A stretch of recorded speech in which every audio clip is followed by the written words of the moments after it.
Hey everybody, Sierra Games Scott here, coming to you with probably what will be the second to last video.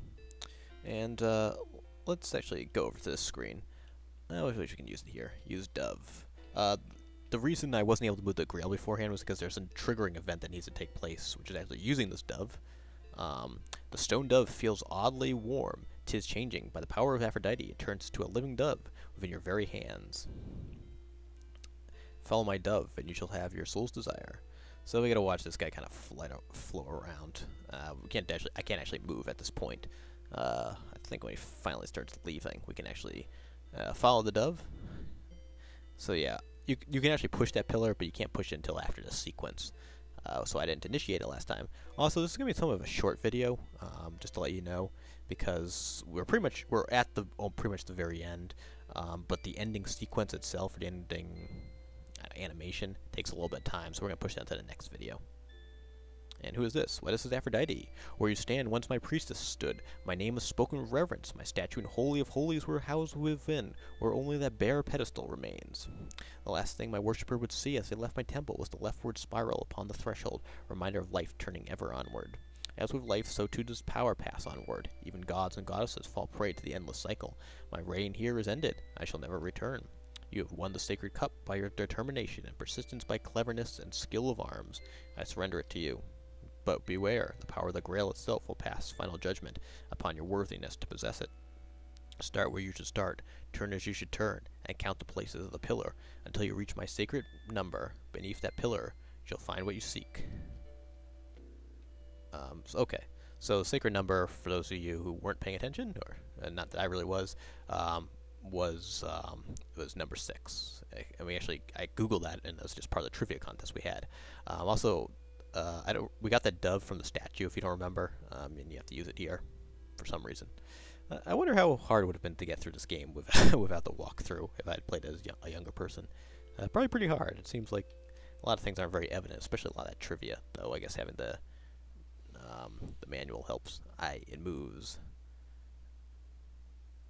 You have it. You have found the Grail.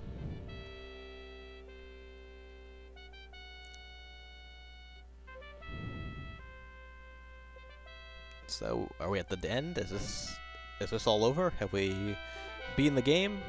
Well, pretty much. Though there is one last wrinkle that we'll have to deal with in a second. One hair barely touches the sacred cup through a tiny gap in the white cloth that covers it. The Grail's power pours through you and restores you instantly to perfect health. You are dazed with the Grail's power, but you must recover yourself and find a way out of here. Camelot must be saved before... Hey, wait a minute. The thief has struck again. Stop him. Now, how on earth is the thief supposed to have gotten in here? It seems like almost something from a cartoon or The Simpsons or something, where this guy's just sitting, waiting around, always stealing. But yeah, for somehow he got into the temple. It's also kind of funny there's this back alleyway that just leads into there, which would have been a lot easier to get to instead of the going through the catacombs. But hey, I didn't write the game. By all the gods, he will escape. Nay, your god smiles upon you. His rope is broken. Oh, tough break for that thief. He was pretty industrious, I must say. You'd think he could do a better job getting more things if he can sneak through the catacombs like that. Mercy, master, mercy. Here's your treasure, untouched. Take it, and let me live. I beg you, have mercy. Sorry for skipping that. He's a pathetic creature. You must choose, Arthur. Either take up the Grail now in an act of mercy, or draw your sword and slay him. I don't see why he flips through it like that. It doesn't let me read it, but essentially he's just begging us for mercy and says he'll give us the Grail in return for sparing his life. So we can do one of two things. I actually have it saved here, and I'm going to not be merciful at first. Draw the sword, swing the blade. I do not blame you for slaying him. After all the grief he has caused you, the merchants of Jerusalem would no doubt thank you. At least the Grail's in harm. Now you must move quickly to find Galahad and return to Camelot. I don't think that much happens to you. I don't think anything really happens to you if you do that. But let's see what happens. Otherwise, we'll pick up a few extra spiritual points or something for doing it the more merciful way. So this is what happens if you don't draw your blade. Just take the Grail.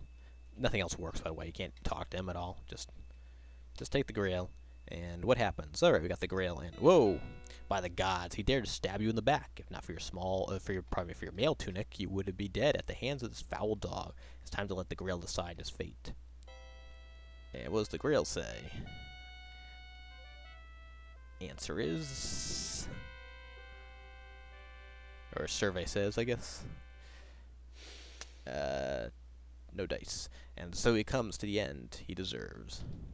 Now you must move quickly to find Galahad and return to Camelot. Well, I guess that's the end of that guy, and that's pretty much all the end of the gameplay. The rest is the closing sequence, like I said. I'll try to upload that at the same time this comes up. Sometimes it's a little hard to do that, but if I can, I will, so I won't gyp you too much. This is going to be a shorter video, because I don't have too much else to say, and we're not going to look at anything else in the actual game for now. So we'll go 22 videos, one over what Police Quest was, I believe. In any event, this is the end, pretty much, of Conquests of Camelot, and this is Sierra Game Scott signing off, and I'll see you in the finale. Until then, take care.